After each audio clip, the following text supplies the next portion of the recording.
کون فاروق اعظم؟ اللہ کا قرآن جسے کہے اے حبیب تجھے فاروق کافی ہے۔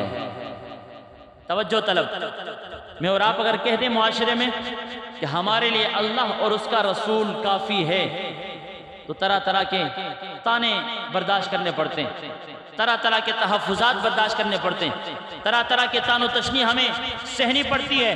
وہ کیا کہ اللہ تو کافی ہے، جب رسول کو کافی کہا تو شرک ہو جائے گا۔ میں کہتا ہوں رب کا قرآن کہتا ہے اے رسول تجھے عمر کافی ہے، اے رسول تجھے عمر کافی ہے۔ عمر بے شک مراد مصطفیٰ ہے پر ہے غلام مصطفیٰ۔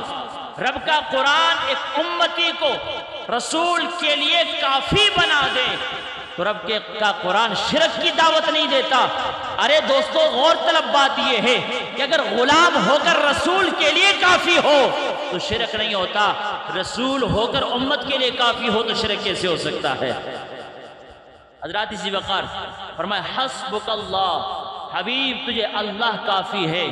وَمَنِ اتَّبَعَكَ مِنَ الْمُؤْمِنِينَ، حبیب عمر کلمہ پڑھ کے تیری غلامی میں آ گیا ہے، اب محبوب تیرے لیے اللہ بھی کافی ہے، اللہ کا بندہ عمر بھی تیرے لیے کافی ہے۔